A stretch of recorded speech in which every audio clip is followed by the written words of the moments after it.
Doctor Tanmay ಅವರೇ, ಈಗ ನೀವು ಕೂಡ ಆಯುರ್ವೇದ MD ಪದವೀಧರರು, ನಾನು ಕೂಡ ಆಯುರ್ವೇದ MD ಪದವೀಧರ. ಈಗ ಆಯುರ್ವೇದ ಮತ್ತು ಜ್ಯೋತಿಷ್ಶಾಸ್ತ್ರ ಎನ್ನುವಂತಹ ಎರಡು ಶಾಸ್ತ್ರಗಳು ಇದೆ. ಯಾವ ಸಂಹಿತೆಯಲ್ಲಿರ್ಬೋದು, ನಾವು ಕಲ್ತದ್ರಲ್ಲಿರ್ಬೋದು, ಎಲ್ಲಿ ಕೂಡ ಈ ಆಯುರ್ವೇದ ಶಾಸ್ತ್ರ ಮತ್ತು ಜ್ಯೋತಿಷ್ಶಾಸ್ತ್ರ ಅಂತ ಏನು ಹೇಳ್ತೇವೆ, ಇದನ್ನು ಎರಡನ್ನು ಒಟ್ಟಿಗೆ ಯಾರೂ ನಮಗೆ ಹೇಳಿಕೊಟ್ಟಿಲ್ಲ. ಈಗ ನಮ್ಮ ಭಾರತ ದೇಶದಲ್ಲಿರ್ಬೋದು, ಎಲ್ಲಿಯೂ ಇರ್ಬೋದು, ಆಯುರ್ವೇದ ಪ್ರಾಕ್ಟೀಸ್ ಮಾಡ್ತಾರೆ ಯಾರು, ಅವರು ಈ ಎರಡು ಶಾಸ್ತ್ರವನ್ನು ಒಟ್ಟಿಗೆ ಪ್ರಾಕ್ಟೀಸ್ ಮಾಡೋದು ತುಂಬ ವಿರಳ, ಕೇವಲ ಬೆರಳೆಣಿಕೆಯವರು ಇರ್ಬೋದು ಅಷ್ಟೇ. ಈಗ ನಮಗೆ ಕೇಳಲ್ಪಟ್ಟ ಪ್ರಕಾರ ಡಾಕ್ಟರ್ ತನ್ಮಯ್ ಗೋಸ್ವಾಮಿಯವರು ಆಯುರ್ವೇದ ಶಾಸ್ತ್ರದಲ್ಲಿ ಎಷ್ಟು ಪ್ರಾಮುಖ್ಯತೆಯನ್ನು ಕೊಡ್ತಾರೋ ಅಷ್ಟೇ ಪ್ರಾಮುಖ್ಯತೆಯನ್ನು ಜ್ಯೋತಿಷ್ಶಾಸ್ತ್ರಕ್ಕೆ ಕೊಡ್ತಾರೆ ಅಂತ ತುಂಬ ಬಲ್ಲ ಮೂಲಗಳಿಂದ ನಮಗೆ ತಿಳಿದು ಬಂದಿದೆ. ಈಗ ನನ್ನ ಇಲ್ಲಿ ಪ್ರಶ್ನೆ ಏನಂತ ಹೇಳಿದರೆ, ಈ ಜ್ಯೋತಿಷ್ಶಾಸ್ತ್ರ ಮತ್ತು ಆಯುರ್ವೇದ ಶಾಸ್ತ್ರ ಎರಡನ್ನು ಒಟ್ಟಿಗೆ ಅಳವಡಿಸುವುದರಿಂದ ಈ ಒಂದು ಪೇಷಂಟಲ್ಲಿ ಒಂದು ಡಯಾಗ್ನೋಸಿಸ್ಗೆ ಇರ್ಬೋದು, ಪ್ರೋಗ್ನೋಸ್ಗೆ ಇರ್ಬೋದು, ಅದೇ ರೀತಿ ಟ್ರೀಟ್ಮೆಂಟಿಗೆ ಇರ್ಬೋದು, ಏನಾದರೂ ಉತ್ತಮವಾದಂತಹ ಒಂದು ಪರಿಣಾಮಕಾರಿ ಚಿಕಿತ್ಸೆಯನ್ನು ಇದರಿಂದ ಕೊಡಲು ಸಾಧ್ಯವೇ ಎನ್ನುವಂತಹ ಒಂದು question. Doctor Subhash G, Ayurveda ಪಾಠ ಆಗುವಾಗ ನಮ್ಮ ಆಯುರ್ವೇದಿಕ ಶಾಸ್ತ್ರಗಳಲ್ಲಿ ಜ್ಯೋತಿಷ್ಯನ್ನು ಗೌಡವಾಗಿ ಇಟ್ಟಿದ್ದಾರೆ, ಸೈಲೆಂಟ್. ಹೌದು, ಅದರದ್ದು ಎಲ್ಲಿ ಉಲ್ಲೇಖಗಳು ಬಹಳ ಕಡಿಮೆ. ಫಾರ್ ಎಕ್ಸಾಂಪಲ್, ಕಾಯಿಲೆಗಳು ಸುಖ ಸಾಧ್ಯ ಮತ್ತು ಕಷ್ಟ ಸಾಧ್ಯ ಬರುವಾಗ ಹೌದು ಗ್ರಹೇಶು ಅನುಕೂಲೇಶು ಅದು ಉಲ್ಲೇಖ ಮಾಡಿದ್ದಾರೆ ಅಲ್ಲಿ ಮಾಡಿದ್ದಾರೆ. ಗ್ರಹಗಳ ಅನುಕೂಲ ಇರಿದ್ರೆ, ಏಕ ಮಾರ್ಗ ಇದ್ರೆ ಕಾಯಿಲೆ, ಆವಾಗ ಸುಖ ಸಾಧ್ಯ. ಬಹುಮಾರ್ಗ ದ್ವಂದ್ವಾಜ ದೋಷ, ಎರಡು ದೋಷ, ಮತ್ತೆ ಗ್ರಹೇಶು ಪ್ರತಿಕೂಲೇಶು, ಆವಾಗ ಕಾಯಿಲೆ ಕಷ್ಟದಿಂದ ಸರಿ ಮಾಡಲಿಕ್ಕೆ ಆಗ್ತದೆ. ಹಾಗಾದ್ರೆ ಗ್ರಹದ ಸ್ಥಿತಿಗಳ ಬಗ್ಗೆ ಹೇಳಿದ್ದಾರೆ, ಸ್ಟಡೀಸ್ ಇತ್ತು ಆವಾಗ. ಆಯುರ್ವೇದಿಕ ಪಂಡಿತರಿಗೆ ಜ್ಯೋತಿಷ ಡಯಾಗ್ನೋಸಿಸ್ ಗೊತ್ತಿತ್ತು, ಇಲ್ಲದ್ರೆ ಡಯಾಗ್ನೋಸಿಸ್ ಅಲ್ಲಿ ಯಾಕೆ ಬರ್ತದೆ ಅದು? ಹೌದು. ಈಗ ಮಾನಸಿಕ ಕಾಯಿಲೆಗಳ ಟ್ರೀಟ್ಮೆಂಟ್ ಅಲ್ಲಿ ಕೂಡ ಉಲ್ಲೇಖ ಇದೆ. ಅಲ್ಲಿ ಸಹ ಈಗ ನಮ್ಮ ಪ್ರಶ್ನೆ ಮಾರ್ಗ ಪುಸ್ತಕದಲ್ಲಿ ಈ ಬಾಧೆಗಳ ಬಗ್ಗೆ ಸಾಕಷ್ಟು ವರ್ಣನೆ ಇದೆ. ಈಗ ನೋಡಿ, ನಮ್ಮ ಆಯುರ್ವೇದಿಕಲ್ಲಿ ಅಷ್ಟಾಂಗ ಇದೆ: ಕಾಯ, ಮೆಡಿಸಿನ್, ಬಾಲ, ಪೀಡಿಯಾಟ್ರಿಕ್ಸ್, ಗ್ರಹ ಚಿಕಿತ್ಸೆ ಅಂತ. ಗ್ರಹ ಚಿಕಿತ್ಸೆ ಸ್ಪೆಷಲ್ ಆಗಿ ಅಷ್ಟಾಂಗ ಆಯುರ್ವೇದದಲ್ಲಿ ಒಂದು ಅಂಗ.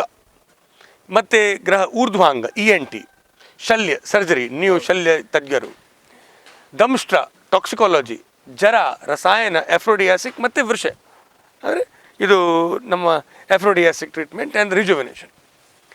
ಈ ಗೃಹ ಚಿಕಿತ್ಸೆ, ದೃಷ್ಟಿಬಾಧೆಯ ಚಿಕಿತ್ಸೆ, ಗ್ರಹ ಬಾಧೆಯ ಚಿಕಿತ್ಸೆ ನಮ್ಮಲ್ಲಿ ಒಂದು ದೊಡ್ಡ ಒಂದು ಬ್ರ್ಯಾಂಚ್ ಇತ್ತು.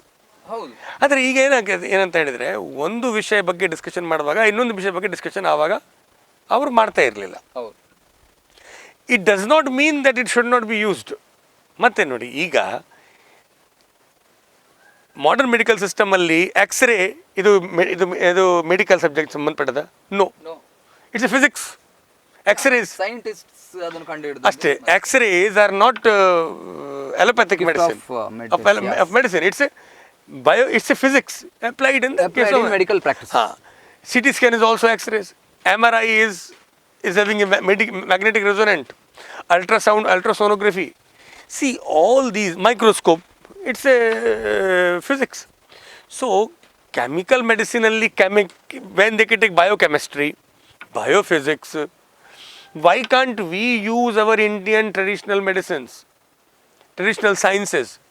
Now, ನಮ್ಮ ಎಲ್ಲ ಎಲೈಟ್ ಸೈನ್ಸಸ್ ಅನ್ನು ಸಹಾಯ ತಗೊಂಡು ಆಯುರ್ವೇದವನ್ನು ಉಪಯೋಗಿಸಬೇಕು. ಜ್ಯೋತಿಷಾಸ್ತ್ರದಲ್ಲಿ ನಿಮಗೆ ಒಂದು ಹೇಗೆ ಅಂತ ಒಂದು ಹೇಳ್ಬೋದಾ? ನೋಡಿ, ನಮ್ಮ ಆಯುರ್ವೇದದಲ್ಲಿ ಅದರದ್ದು. ನನ್ನ ಉದ್ದೇಶ ಜ್ಯೋತಿಷಾಸ್ತ್ರ ಅಲ್ಲ, ನನ್ನ ಉದ್ದೇಶ ಆಯುರ್ವೇದವೂ ಇಲ್ಲ. ನನ್ನ ಉದ್ದೇಶ ನಮ್ಮ ಹತ್ರ ಬರೋರು ಪೇಷಂಟ್ಗಳ ಕಾಯಿಲೆಯನ್ನು ಕರೆಕ್ಟ್, ಅದನ್ನು ತಪಾಸಣೆ ಆಗಬೇಕು, ಡಯಾಗ್ನೋಸಿಸ್ ಆಗಬೇಕು, ಮತ್ತು ಅದನ್ನು ಕರೆಕ್ಟಾಗಿ ಟ್ರೀಟ್ಮೆಂಟ್ ಆಗಬೇಕು, ಅವನಿಗೆ ಇಂಪ್ರೂವ್ಮೆಂಟ್ ಬರಬೇಕು. ಹೌದು, ಕೊನೆಗೆ ಬೇರಿಂದ ಕಾಯಿಲೆ ಸರಿ ಆಗಬೇಕು. ಡಾಕ್ಟರ್ ಒಂದು ಸಮಾಜ ಸೇವಿ. ಸಮಾಜದಲ್ಲಿ ಜನರದ ಆರೋಗ್ಯ ಸರಿ ಇಲ್ಲದಿದ್ದರೆ ಸಮಾಜದಲ್ಲಿ ಅವರಿಗೆ ಮೂಡ್ ಎಲ್ಲರ ಹಾಳಿರ್ತದೆ. ಈಗ ಒಬ್ಬನಿಗೆ ಆರೋಗ್ಯ ಸರಿ ಇಲ್ಲದಿರುವಾಗ ಕೆಟ್ಟ ಆರೋಗ್ಯದ ಬಾಸ್ ವ್ಯಾಪಾರ ಮಾಡಲಿಕ್ಕೆ ಹೋದರೆ ಆ ಬಾಸಿಗೆ ಅವು ಯಾವಾಗಲೂ ಅವರು ಎಂಪ್ಲಾಯಿಗಳ ಮೇಲೆ ಬೈತಾ ಇರ್ತಾನೆ. ಏನು ಪ್ರಯೋಜನ? ಇದೇ ಥರ ಒಂದು ಎಂಪ್ಲಾಯಿ ಆರೋಗ್ಯ ಸರಿ ಇಲ್ಲದಿದ್ದರೆ ಅವನಿಗೆ ಕೆಲಸ ಮಾಡಲಿಕ್ಕೂ ಸಹ ಆಗೋದೇ ಇಲ್ಲ, ಅಷ್ಟ ಆಗ್ತದೆ.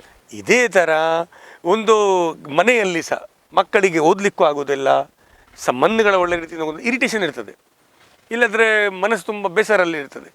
ಇದು ಎಲ್ಲ ಸಮಾಜಕ್ಕೆ ಒಂದು ದೊಡ್ಡ ಒಂದು ಸಪೋರ್ಟ್ ಕೊಡೋನು ಅಂತ ಹೇಳಿದ್ರೆ ಒಂದು ದೊಡ್ಡ ಡಾಕ್ಟರ್, ವೈದ್ಯ. ಈಗ ನಮ್ಮ ಉದ್ದೇಶ ಹೇಗೆ ಅವನ ಜೀವನವನ್ನು ಆರೋಗ್ಯದಿಂದ ಅವನ ಜೀವನ ಮೇಲೆ ಪ್ರಭಾವ ಬೀಳ್ತದೆ, ಅದೇ ಥರ ಜೀವನದಿಂದ ಸಹ ಅವನ ಆರೋಗ್ಯ ಮೇಲೆ ಸಹ ಪ್ರಭಾವ ಬಂದೇ ಬರ್ತದೆ. ಈಗ ತುಂಬ ಕೆಟ್ಟ ಸಂಬಂಧಗಳಿರುವಾಗ, ಅಣ್ಣ ತಮ್ಮ ಮಧ್ಯದಲ್ಲಿ ಗಲಾಟೆ ಜಗಳ ಇರುವಾಗ ನಾನು ತುಂಬ ನೋಡಿದ್ದೇನೆ. ನನ್ನ ಹತ್ರ ಕೇಸಸ್ ಡಯಾಬಿಟೀಸ್ ಜಾಸ್ತಿ ಬರ್ತಾರೆ. ತುಂಬ ಟೆನ್ಷನಲ್ಲಿ ಇರ್ತಾರಲ್ಲ, ಅವರಿಗೆ ಬ್ಲಡ್ ಶುಗರ್ ಆಗ್ತದೆ, ಸ್ಟ್ರೆಸ್. ಸೊ ಅದನ್ನು ಎಲ್ಲ ನಾವು ಜಾತಕದಿಂದ ನಾವು ಹಿಡಿಲಿಕ್ಕೆ ಆಗ್ತೇವೆ. ಇವರಿಗೆ ಟೆನ್ಷನ್ ಇದೆ, ಆದರೆ ಯಾಕೆ ಇದೆ ಅಂತ ಅವ್ರು ಹೇಳೋದಿಲ್ಲ.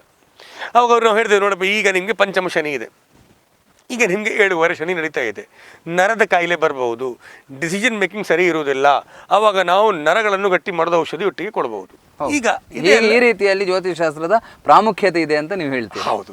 ಈಗ ಫಾರ್ ಎಕ್ಸಾಂಪಲ್ ಕುಜ ಮಹಾದಶದಲ್ಲಿ ಕುಜ ಸರಿ ಇಲ್ಲದಿದ್ದರೆ ಅವನಿಗೆ ಅಕ್ಯೂಟ್ ಕಾಯಿಲೆ ಬರ್ತದೆ, ಅಕ್ಯೂಟ್ ಮ್ಯಾನಿಫೆಸ್ಟೇಷನ್. ಶನಿ ದೋಷ ಇದ್ದರೆ ಆವಾಗ ಅವನಿಗೆ ಕ್ರಾನಿಕ್ ಕಾಯಿಲೆ, ಆದರೆ ಒಂದು ಗಂಟು ನೋವು, ಗೊತ್ತಾಯ್ತು, ಆರ್ಥ್ರೈಟಿಸ್, ಆರ್ಥ್ರೈಟಿಸ್ ವರ್ಷಗಟ್ಟಲೆ ನಡೀತಾ ಇದೆ, ಆಟೋ ಇಮ್ಯೂನ್ ಡಿಸಾರ್ಡರ್, ಆ ತರಹದ ಕಾಯಿಲೆಗಳು ನಿಮ್ಮ ದೋಷದ ಮೂಲಕ ಬರಬಹುದು. ಈಗ ಇನ್ನೊಂದು ಉದಾಹರಣೆ ಕೇಳಿದ್ರೆ, ಜಾತಕದಲ್ಲಿ ನಾವು ನೋಡ್ತೇವೆ 6ನೇ ಮನೆ ರೋಗಸ್ಥಾನ, ಪ್ರಥಮ ಮನೆ ಜಾತಕದಲ್ಲಿ ಅವನದೇ. ಈಗ ಒಬ್ಬ ಮನುಷ್ಯದಲ್ಲಿ ಅವನು ಲಗ್ನಾಧಿಪತಿ, ಅದು ಪ್ರಕೃತಿ ಗೊತ್ತಾಗೋದು, ಇವನು ಯಾವುದು ಪ್ರಕೃತಿ, ದೋಷ, ವಾತ, ಪಿತ್ತ, ಕಫ, ಯಾವ ಪ್ರಕೃತಿ. ನಿಜವಾಗಿ ಒಂದು ಒಳ್ಳೆ ಪ್ರಥಮ ಮನೆ ಇದ್ದರೆ, ಕಾನ್ಫಿಡೆನ್ಸ್ ಒಳ್ಳೆ ಇದ್ದರೆ, ಆವಾಗ ಕಾಯಿಲೆಯನ್ನು ಗೆಲ್ಲಲಿಕ್ಕೆ ಆಗ್ತದೆ. ಹಾಗೆ ಫಸ್ಟ್ ಹೌಸ್ ಗಟ್ಟಿ ಇಲ್ಲದಿದ್ದರೆ ಕಾಯಿಲೆ ಗೆಲ್ಲಲಿಕ್ಕೆ ಆಗೋದಿಲ್ಲ. ಸೊ ನಾವು ಅವರಿಗೆ ಮಾನಸಿಕವಾಗಿ ಅವರಿಗೆ ಮನಸ್ಸನ್ನು ಗಟ್ಟಿ ಮಾಡ್ಬೋದು. ನಮ್ಗೆ ಗೊತ್ತಾಗ್ತದೆ ಇವರದು ಆತ್ಮಬಲವನ್ನು ಹೇಗೆ ಜಾಸ್ತಿ ಮಾಡಬೇಕು, ಮನೋಬಲವನ್ನು ಹೇಗೆ ಜಾಸ್ತಿ ಮಾಡಬಹುದು, ಎಲ್ಲ ವಿಷಯದಲ್ಲಿ ಜಾತಕದ ಒಳ್ಳೆ ಸಪೋರ್ಟ್ ಸಿಗ್ತದೆ. ಮದ್ದುಗಳಲ್ಲಿ ಸಹ ಪ್ರತಿಯೊಂದು ನಕ್ಷತ್ರಿಗೆ ಒಂದೊಂದು ವಿಶೇಷವಾದ ಔಷಧಿ ಕೊಟ್ಟಿದ್ದಾರೆ. ನಕ್ಷತ್ರ ಮೂಲಿಕಾ ಎಂದು ಹೇಳಿದ್ದಾರೆ. ಸೊ ಆ ನಕ್ಷತ್ರಕ್ಕೆ ಒಂದೊಂದು ಔಷಧಿ ಇದೆ.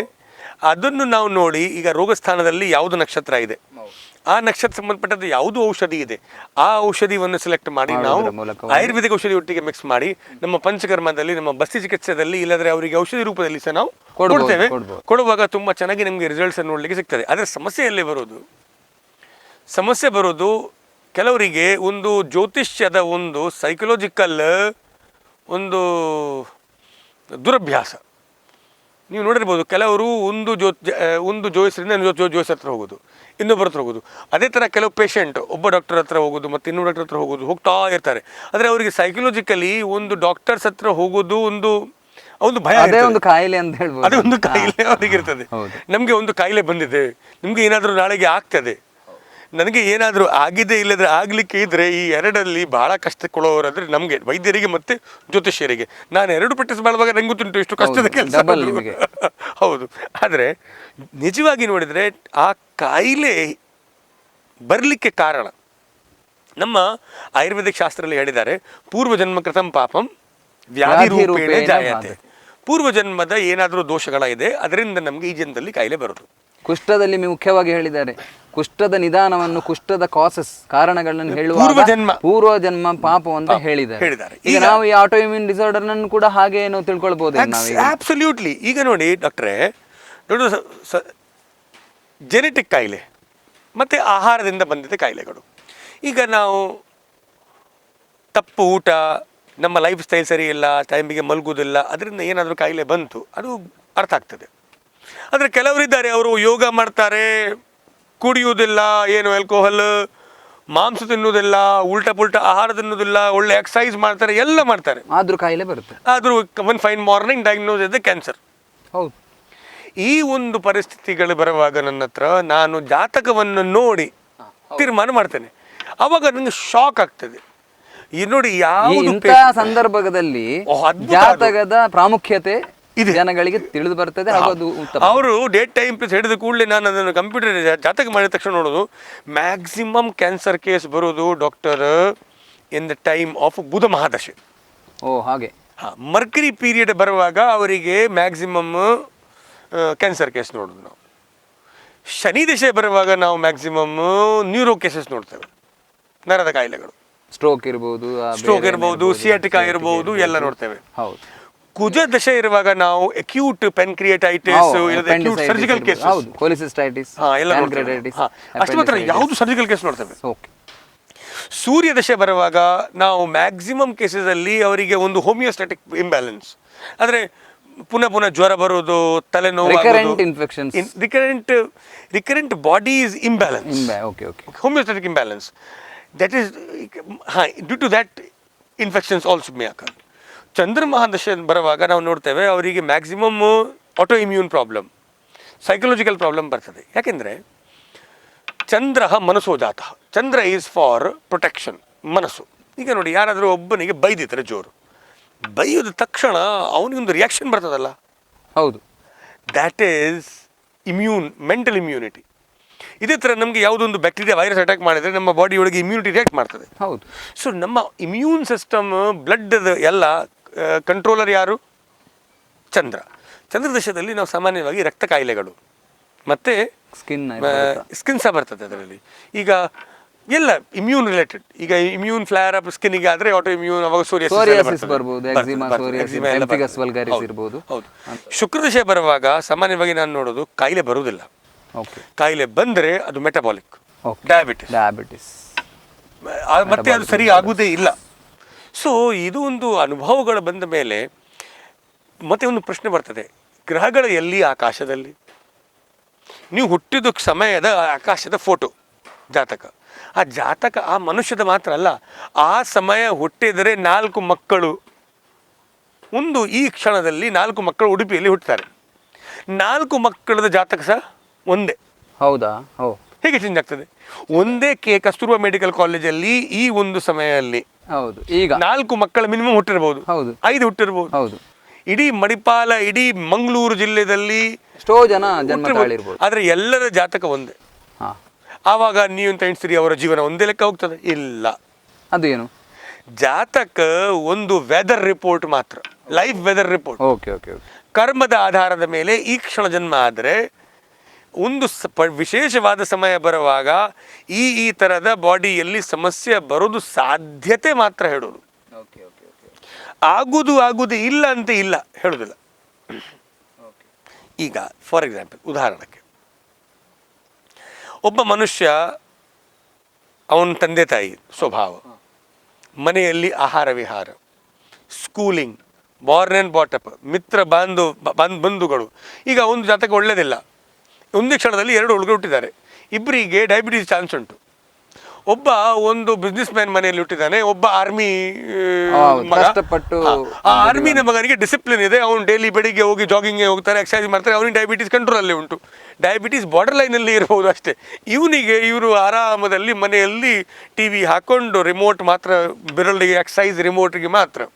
ಮತ್ತು ಡಯಾಬಿಟೀಸ್ಗೆ ಜೆನೆಟಿಕಲಿ ಪ್ರಾಬಿಲಿಟಿ ಇದೆ, ಡಯಾಬಿಟೀಸ್ ಫ್ಲೇರ್ ಅಪ್ ಆಗ್ತದೆ. ಅಂದರೆ ಒಂದೇ ಕ್ಷಣದಲ್ಲಿ ಹುಟ್ಟಿದರೆ ಒಂದು ಆರ್ಮಿ ಮೇಜರ್ನ ಮಗ, ಅವ ಎಕ್ಸರ್ಸೈಸ್ ಮಾಡ್ತಾನೆ ತಂದೆ ಒಟ್ಟಿಗೆ. ಇನ್ನೊಬ್ಬ ಒಂದು ಯಾವುದೋ ಒಂದು ವ್ಯಾಪಾರಿನ ಮಗ ಒಂದು ಅಂಗಡಿಯಲ್ಲಿ ಕೂತ್ಕೊಳ್ತಾರೆ, ಇಬ್ಬರು ತಂದೆ ಮತ್ತು ಮಗ. ಅವರಿಗೆಲ್ಲರಿಗೆ ಒಂದು ಫುಲ್ ಬೊಜ್ಜು ಮತ್ತು ತಿಂತಾ ಇರೋದು, ಕೆಲಸ ಎಂತ ಮಾಡೋದಿಲ್ಲ, ಆವಾಗ ಡಯಾಬಿಟಿಸ್ ಬರ್ತದೆ. ಸೊ ಇಫೆಕ್ಟ್ ಯಾವಾಗಲೂ ಕಂಬೈಂಡ್ ಇದೆ. ಜ್ಯೋತಿಷ್ಯ ಒಂದು ಡಯಾಗ್ನೋಸ್ಟಿಕ್ ಸಪೋರ್ಟ್ ಮಾತ್ರ. ಮತ್ತು ನಾವು ಆ ಮನುಷ್ಯದ ಏನು ಆಹಾರ ವಿಹಾರ ಇದೆ, ಯಾವ ಥರ ಅವರು ಜೀವನದಲ್ಲಿ ಅವರದ್ದು ದಿನಚರ್ಯೆ ಇದೆ, ರಾತ್ರಿಚರ್ಯೆ ಇದೆ, ಅವರು ಯಾವ ಥರ ಅವರ ಸ್ಟ್ರೆಸ್ಸನ್ನು ಮ್ಯಾನೇಜ್ ಮಾಡ್ತಾ ಇದ್ದಾರೆ, ಆ ವಿಷಯ ಪ್ಲಸ್ ಅವರದ್ದು ಆ ಜಾತಕದಲ್ಲಿ ಪಾಸಿಬಿಲಿಟೀಸ್, ಅದರ ಮೇಲೆ ಮಿಕ್ಸ್ ಆಗಿ ರಿಸಲ್ಟ್ ನಮಗೆ ನೋಡಲಿಕ್ಕೆ ಸಿಗ್ತದೆ.